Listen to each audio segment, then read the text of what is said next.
বেশভূষা থাকে অনেকটা লেবারের মতো। যাত্রাবাড়িতে একত্র হয়ে সেখানে একটা পিকআপ ভাড়া করে কোতোয়ালি থানাধীন এইখানে ডাকাতি সংঘটিত করে। শ্রমিক সেজে ফরিদপুরে এসে বাড়িতে বাড়িতে করতেন ডাকাতি।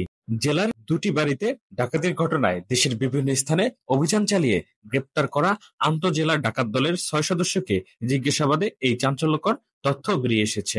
মঙ্গলবার রাতে নারায়ণগঞ্জের শরীয়তপুর ও ফরিদপুরে অভিযান চালিয়ে এই ৬ সদস্যকে গ্রেপ্তার করেছে ফরিদপুরের কোতোয়ালি থানা পুলিশ। এ সময় ডাকাতির কাজে ব্যবহৃত বিভিন্ন সরঞ্জামাদি উদ্ধার করা হয়। জানা যায়, গত ১৪ জুন রাতে ফরিদপুরের সদর উপজেলার কৃষ্ণনগর ইউনিয়নের গোসাইর ভাবুকদিয়া গ্রামে মৃত্যুঞ্জয় সরকারের বাড়িতে ডাকাতির ঘটনা ঘটে। ৮ থেকে ১০ জন ডাকাত দল বসতবাড়ির ঘরের দরজা ভেঙে প্রবেশ করে অস্ত্রের মুখে সকলকে জিম্মি করে স্বর্ণালংকার, নগদ অর্থ সহ মালামাল লুট করে পালিয়ে যায়। এর আগে গত ১০ জুন রাতে সদর উপজেলার পরমানন্দপুর গ্রামে আক্তার মোল্লার বাড়িতে ৮ থেকে ১০ জন ডাকাত দল ঘরে প্রবেশ করে অস্ত্রের মুখে সকলকে জিম্মি করে মালামাল লুট করে নিয়ে পালিয়ে যায়। দুটি ডাকাতির ঘটনায় কোতোয়ালি থানায় মামলা করা হয়। মামলা দায়েরের পর পুলিশ ডাকাতদের আটক করে অভিযান পরিচালনা শুরু করে। এরই ধারাবাহিকতায় মঙ্গলবার রাতে পুলিশের একাধিক টিম মাঠে নামে। নারায়ণগঞ্জ থেকে ৩ জন, শরীয়তপুর থেকে ২ জন ও ফরিদপুর থেকে ১ জনকে গ্রেপ্তার করা হয়। এই সময় ডাকাতির কাজে ব্যবহৃত সোরা, লোহার রড, হাতুড়ি, সেলাইরেঞ্জ সহ বিভিন্ন সরঞ্জামাদি উদ্ধার করা হয়। বুধবার দুপুরে পুলিশ সুপারের কার্যালয়ে এক প্রেস ব্রিফিং এ এসব তথ্য নিশ্চিত করেন ফরিদপুরের পুলিশ সুপার মোহাম্মদ মোর্শেদ আলম। তিনি জানান, আন্তঃজেলা ডাকাত দলের সদস্যরা নারায়ণগঞ্জের কবির হোসেন সহ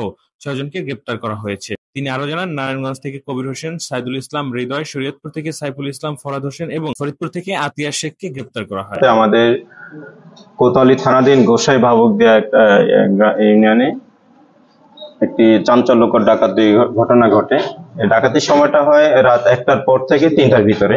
সেখানে একটা বিচ্ছিন্ন একটা গ্রামের ভিতরে চারিদিকে পাট ক্ষেতের পরে ৩টা ঘর নিয়ে একটা বাড়ি, সেই বাড়িতে মহিলারা থাকতো। সেখানে অনুমান ১০ থেকে ১২ জন আন্তঃজেলা ডাকাত দলের সদস্য, তারা সেখানে ডাকাতি সংঘটিত করে। ঘরে থাকা কিছু স্বর্ণ রূপার অর্নামেন্ট নিয়ে যায়, কিছু ২টা টর্চ লাইট নিয়ে যায় এবং ৩টা মোবাইল ফোন নিয়ে যায়, সেখানে ডাকাতি করে। তো ডাকাতির পরে যখন আমরা ঘটনা অবহিত হই, এর পরপরই আমরা সেখানে ঘটনাস্থল পরিদর্শন করি এবং ডাকাতির সত্যতা পাই। এবং ডাকাতি করে যাওয়ার পথেও তারা একটা বড় ছুরি ফেলে যায়, এই পাট ক্ষেতের ভিতরে তাদের কাপড় চোপড় রেখে ফেলে যায়, সেটা আমরা উদ্ধার করি। তারপরে তদন্ত করে আমরা এই ডাকাতের এই ঘটনায় যারা জড়িত এটা শনাক্ত করতে পারি।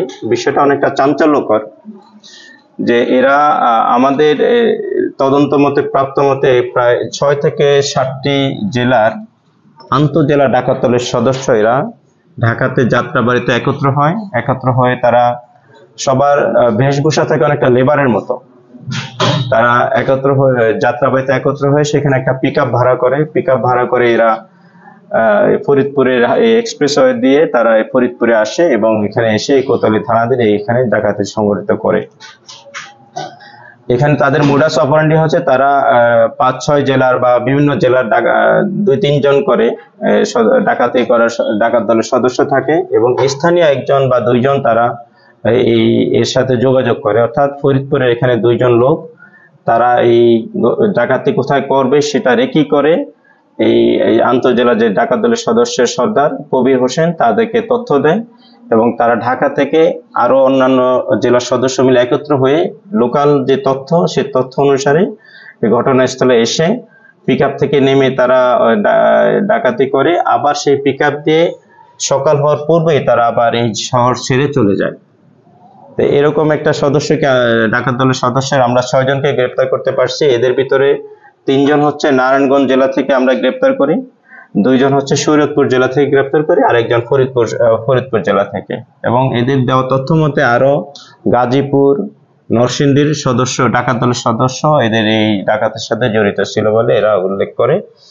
এবং ডাকাতির সময় ডাকাতি হওয়া যে টর্চ লাইট, সেই টর্চ লাইট উদ্ধার করা হয় এবং যে ৩টি মোবাইল ফোন নিয়ে গেছে সেই 3টি মোবাইল ফোনের ভিতর থেকে 1টি মোবাইল ফোন উদ্ধার করা হয় এবং যে স্বর্ণ অলংকার আর কিছু টাকা নিয়ে যায়, সেটা যা এদের কথা ভাষ্য অনুসারে আরো যে সদস্য আছে তাদের কাছে এগুলা রয়েছে বলে তারা উল্লেখ করে।